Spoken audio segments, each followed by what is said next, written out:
이 시간 말씀은 열왕기하 23장 29절서부터 24장 4절까지입니다.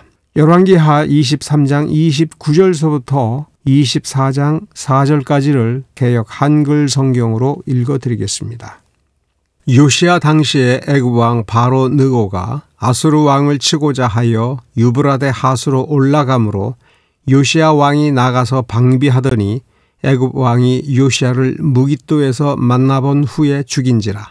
신복들이 그 시체를 병거에 싣고 무깃도에서 예루살렘으로 돌아와서 그 묘실에 장사하니 국민이 요시야의 아들 여호아하스를 데려다가 저에게 기름을 붓고 그 부친을 대신하여 왕을 삼았더라.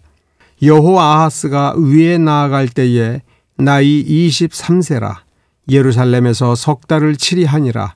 그 모친의 이름은 하무달이라. 림나 예레미야의 딸이더라. 여호아하스가 그 열조의 모든 행위대로 여호와 보시기에 악을 행하였더니 바로 느고가 저를 하마 땅 림나에 가두어 예루살렘에서 왕이 되지 못하게 하고 또 그 나라로 은 100달란트와 금 1달란트를 벌금으로 내게 하고 바로 느고가 요시야의 아들 엘리야김으로 그 아비 요시야를 대신하여 왕을 삼고 그 이름을 고쳐 여호야김이라 하고 여호아하스는 애굽으로 잡아갔더니 저가 거기서 죽으니라. 여호야김이 은과 금을 바로에게 주니라.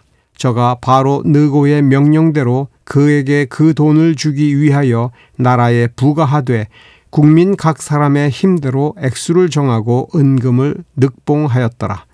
여호야김이 왕이 될 때에 나이 25세라. 예루살렘에서 11년을 치리하니라.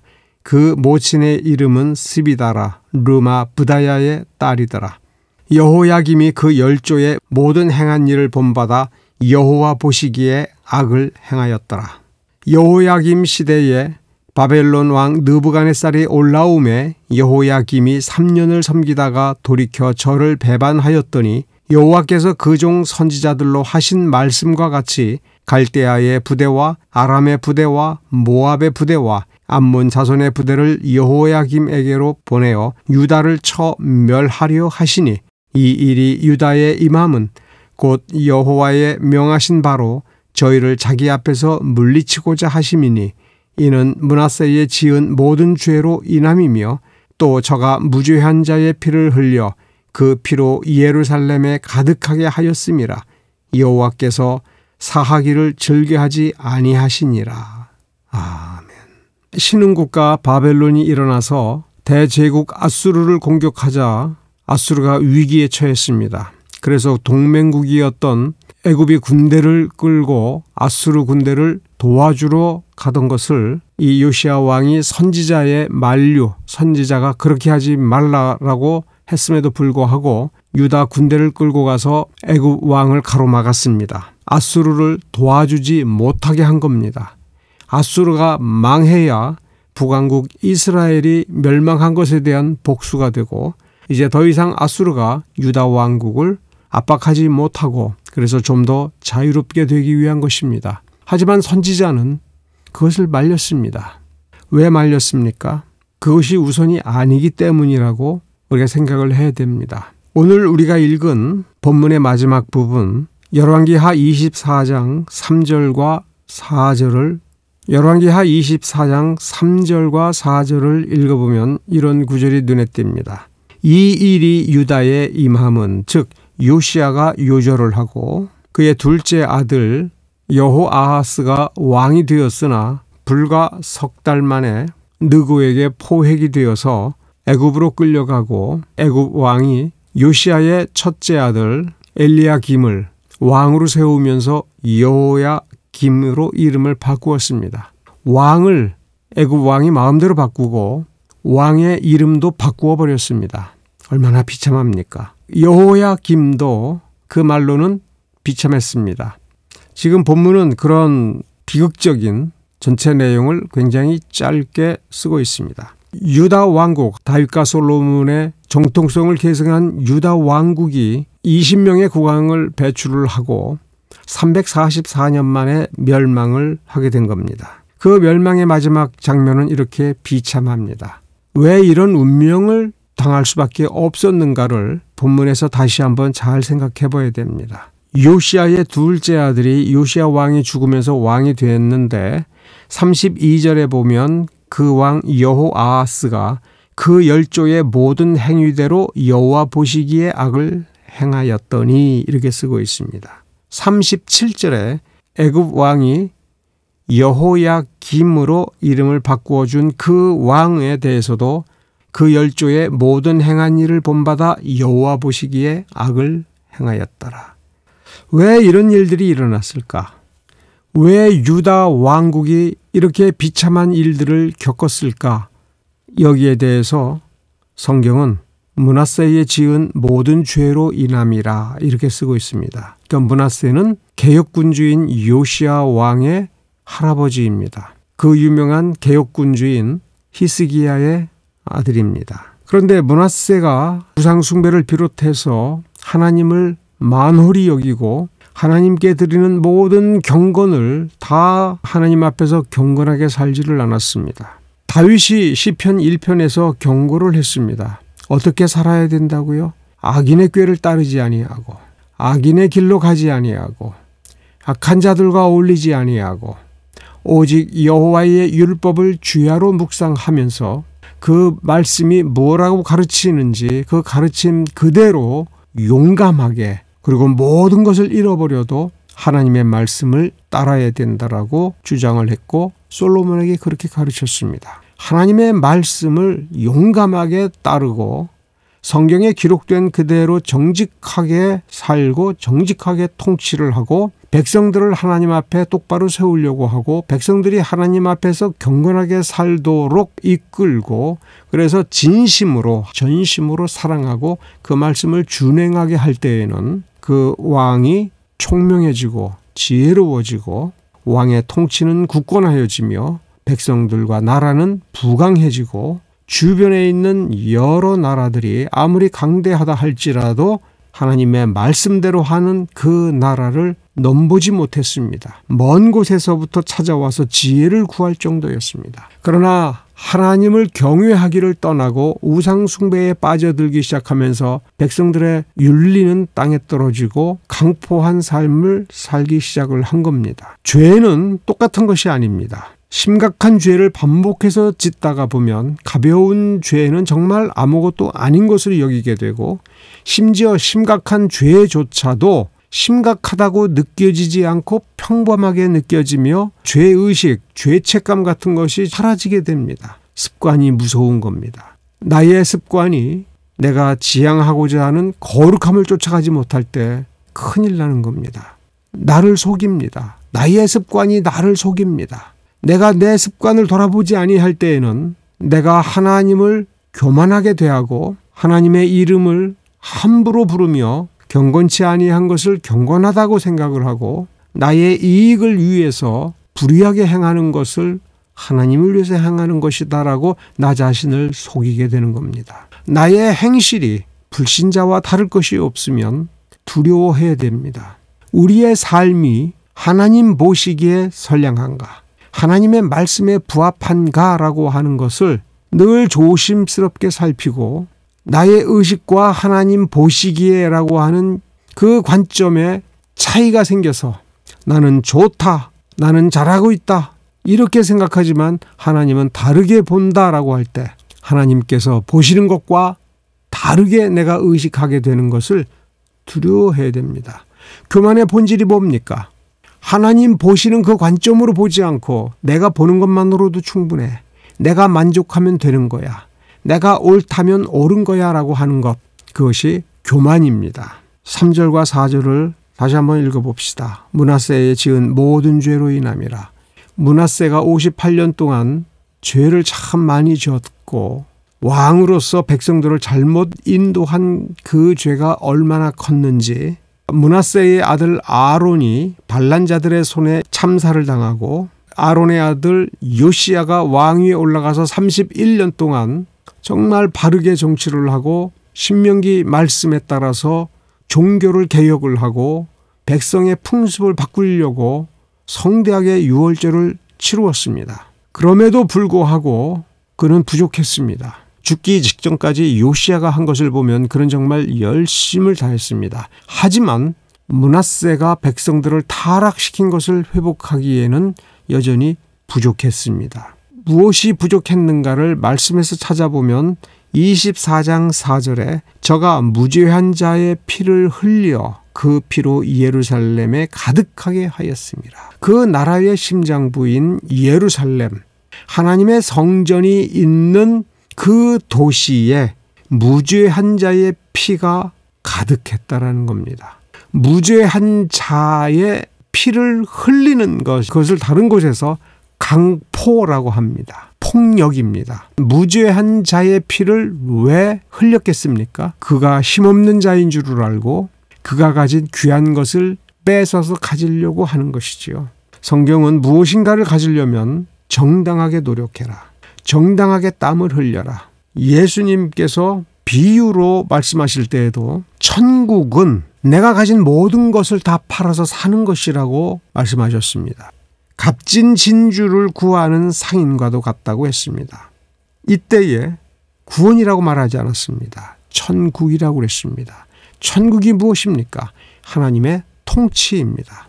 하나님의 다스리심입니다. 전능하신 하나님께서 은혜를 베풀고 이끌어 주시고 그 나라의 시스템이 돌아가도록 한 것입니다. 이스라엘 왕국이든 유다 왕국이든 그들은 부국 강병을 추구했습니다. 강한 나라가 되고자 했습니다. 강한 나라가 자신들을 억압할 때에는 자유로운 나라가 되기를 원했습니다. 자유를 얻기 위해서, 강한 나라가 되기 위해서는 강한 무력이 있어야 되고, 약한 무력일 때에는 강한 자들과 동맹을 맺으려고 했고, 자신을 억압하는 자를 자기 힘으로 어떻게 하지 못할 때에 더 강한 자가 자신의 원수를 공격해 주기를 원했던 겁니다. 힘이 있어야 된다고 생각을 했습니다. 그런데 성경은 모든 힘을 꺾을 수 있는 힘이 하나님에게 있다. 하나님께서 약속하셨습니다. 내 말대로 살면 내가 싸워주리라. 내 말대로 하면 너희들을 치러 올라오는 저 원수들을 내가 무찔러 줄게. 내가 지켜줄게. 내가 너희의 분깃이다. 내가 너희에게 상을 줄게. 그러므로 너희들은 내 말대로 하라. 순종하라. 그렇게 가르치셨습니다. 약한 자를 도우라. 억울한 자를 도우라. 이렇게 가르친 겁니다. 그러니까 열왕기하 24장 4절에서 저가 무죄한 자의 피를 흘려 그 피로 예루살렘에 가득하게 하였습니다. 라고 하는 이 말씀을 뒤집어서 말하면 이런 뜻입니다. 저가 약한 자를 돕지 않았다. 오히려 약한 자를 물어뜯고 약한 자를 죽이기까지 하면서 억울하게 만들고 폭력을 가하여 그가 가진 것을 빼앗았다. 그런데 어쩌다가 한번 그런 일이 일어나는 것이 아니라 도처에서 그리고 골목마다 집집마다 이러한 강포함이 가득하다라는 뜻입니다. 강포함이 가득한 것에 대해서 19세기에 빅토르 위고라고 하는 사람이 레미제라블이라는 소설을 썼습니다. 소설이지만 굉장히 사실적으로 정확하게 정말 어떤 일이 일어났는가를 역사적으로 고증하고 검증한 자료집인 것 마냥, 그런데 그것을 참으로 읽을 만하게 썼습니다. 레미제라블이라고 하는 이 단어의 본뜻이 너무 적나라하고 너무 섬뜩해서 장발장이라고 하는 주인공의 이름으로 출간되기도 했죠. 레미제라블이라는 말이 무슨 뜻입니까? 저 비참한 사람들. 저 비참한 사람들. 왜 비참합니까? 돈이 없기 때문에, 가난한 자들이기 때문에 아무리 열심히 일을 해도 식구들을 먹여 살릴 수가 없는, 억울한 일을 당할 수밖에 없는, 피눈물을 흘릴 수밖에 없는 그 사람들의 이야기를 쓴 것입니다. 가난하게 된 것이 저들이 게을러서가 아니라 아무리 일을 해도 일을 하면 할수록 더 가난해지고, 그가 땀 흘려서 일을 내서 얻은 결실은 부자들이 다 가져가 버리는, 부당하게 빼앗기는, 물론 부자들은 그게 합법적이다라고 얘기하겠죠. 계약한 것만큼의 임금을 주되 물가를 폭등시켜서 하루 일을 해서 하루 먹고 살 만큼의 빵도 구하지 못하는, 그래서 어떤 일이 생기면 빚을 낼 수밖에 없는데 온 식구가 아무리 일을 해도 그 빚을 갚을 수가 없는, 호화스럽게 사치해서가 아니라 빵 한 조각을 얻기 위해서 도둑질을 할 수밖에 없는 그 비참한 인생에 대해서 쓴 것입니다. 제가 빅토르 위고의 레미제라블이라고 하는 책을 제가 조금 길게 설명을 드렸습니다. 열왕기하 24장 4절, 무죄한 자의 피를 흘려 그 피로 예루살렘에 가득하게 하였습니다 라고 하는 이 말을, 이 나라가 존속하지를 못하고 북왕국이 멸망을 하고 남왕국이 멸망했느냐라고 할 때 우리는 우상 숭배에 빠지면 망한다, 동성애에 빠지면 망한다, 이렇게 단순하게 생각을 하지만 좀 더 직접적인 원인은 무죄한 자의 피를 흘리는 강포함이 그 성에 넘쳐났기 때문에 그렇습니다. 부당한 것을 당연한 것이라고 여기고 비상식적이고 비정상적인 것을 정상으로 여기며 남의 것을 빼앗고 그 주인을 핍박하고 억압하고 죽이는 것, 그것이 멸망을 초래한 것입니다. 다른 말로 말하면 이렇게 표현할 수가 있습니다. 착한 사람이 착하게 살으려고 할 때 행복하느냐, 착하게 사는 사람이 바보 취급을 당하고 착한 사람이 피땀 흘려 이룬 것을 이렇게 빼앗기고 저렇게 사기당하고 조롱을 당하는 것, 조용한 삶을 원할 때 조용하게 살지를 못하는 것, 억울하고 답답하고 피눈물을 흘리는 이런 사람들이 우리 주변에 많아지게 되면 그 나라는 존속할 수가 없는 것입니다. 하나님께서 그렇게 정하신 원칙인 것입니다. 우리 주변을 돌아봐야 됩니다.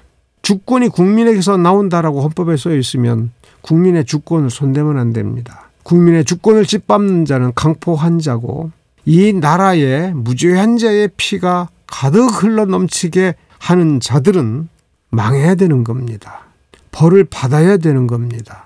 왜냐하면 무죄한 자의 피를 흘리는 것만큼 그만큼 비참한 운명에 처해지는 겁니다. 요시야 왕의 종교개혁, 히스기야 왕의 종교개혁이 매우 안타까운 것은 그겁니다. 예배 형식의 개혁, 절기를 지키는 개혁, 형식적으로 강제하는 개혁은 그것으로는 충분하지가 않습니다. 그 마음이 하나님 보시기에 정직한 마음이 되고 그런 나라가 되지 아니하면 하나님의 심판을 받는다는 겁니다. 강도의 나라에서 안전한 사람은 아무도 없습니다. 전부 다 강도입니다. 흉악하기 때문에 망하는 겁니다. 하나님께서 정하신 법칙입니다. 그 백성이 열심히 일을 하고 서로 도와주고 서로 사랑하고 서로 아껴주고 사랑의 공동체가 되어간다면 그 나라에 희망이 있는 겁니다. 교회가 즐거운 곳이 되어야 됩니다. 행복한 곳이 되어야 됩니다. 세상에서 아무리 상처를 받았어도 교회에 오면 우린 예배드리고 흩어지는 것이 아니라 그래도 이렇게 나를 사랑해 주는 사람이 있고 내 손 잡아주는 사람이 있다라고 느끼는 교회여야 됩니다. 그 따스함이 하나님의 말씀에서부터 나오고 하나님의 말씀이 지적하는 그대로 행하겠다라고 하는 열정, 그래서 그 하나님의 말씀에 따라서 그 말씀대로 행하다 보니 그 마음이 선량해지고 지혜로워지고 따뜻하게 다른 사람을 품어주고, 그래서 사람들이 의리가 있고 정이 있고 서로를 지켜주는 그러한 공동체가 되지 못했기 때문에, 하나님의 말씀을 어겨서까지 이 강포한 나라를 만들었기 때문에 하나님은 이 강포한 나라를 심판하는 것입니다. 소돔과 고모라가 멸망당할 것을 왜 아브라함에게 말해 주었습니까? 이삭이 태어날 거니까. 아브라함에게 약속한 대로 그의 아들 이삭이 태어나고 이제 그의 후손은 하나님의 나라, 강대한 나라를 세워야 되는 그 길로 가야 되기 때문에 벌써 아브라함과 이삭을 통해서 하나님의 나라의 본질을 말해 주었습니다. 그것이 의와 공도, 정의로운 나라인 겁니다. 옳고 그름이 분명하고 옳은 것을 추구하고 틀린 것, 그른 것, 이런 것들을 배격하는 나라, 의와 공도가 실행이 되는 나라인 겁니다. 무죄한 자가 피를 흘리지 않고 정직한 자가 존경받고 열심히 행하는 것만큼 받아야 되는 것만큼 받고 일한 것만큼 자기 것을 가져갈 수가 있는 그 나라인 겁니다. 속이는 자가 없고 빼앗는 자가 없고 착취하는 자가 없고 피눈물 흘리는 자가 없는 그 나라인 겁니다. 그 나라가 강한 나라입니다. 하나님께서 복 주시는 겁니다. 그러한 나라가 어디서부터 만들어져야 됩니까? 교회에서부터 만들어져야 되는 겁니다. 칼빈주의 신학이 있습니까? 루터 신학을 사랑합니까? 무슨 신학을 합니까?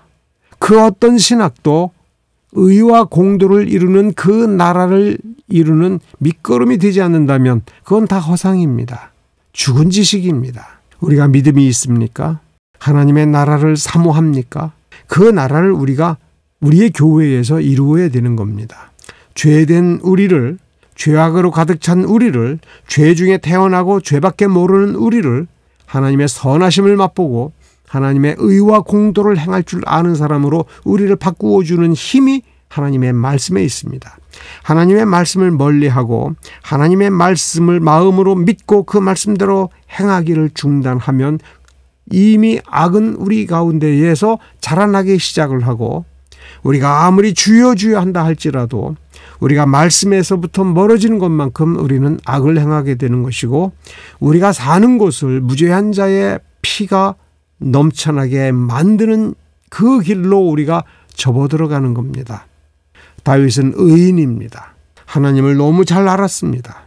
그러나 다윗은 그 무엇보다도 그러한 자신의 믿음, 고결한 삶을 지키기 위하여 최선을 다해야 된다는 것을 알았습니다. 그래서 시편 1편에 악인의 꾀를 따르지 아니하고 악인의 길로 들어서지 아니하고 악인과 함께하지 아니한다고 얘기했습니다. 그렇게 노력을 했습니다. 그렇게 끊임없이 노력을 할 때에도 다윗은 실수를 하고 타락된 행동을 했습니다. 인간이기 때문에 그렇습니다. 그렇게 타락한 행위를 하기도 했지만 다윗은 늘 경계했습니다. 우리는 어떻습니까? 교회 개혁은 멀리 있지 않습니다. 부자의 천국은 가난한 자의 지옥과 같은 삶 위에 세워진다. 그 구조가 우리의 구조가 되어서는 안 됩니다. 우리 교회의 구조가 되어서는 안 됩니다. 우리 나라의 구조가 되어서는 안 됩니다. 하나님께서 심판하시고 갈갈이 찢고 부셔서 가루를 만들 것입니다. 인류의 역사가 그렇습니다. 우리는 똑바로 살아야 됩니다. 기도하겠습니다.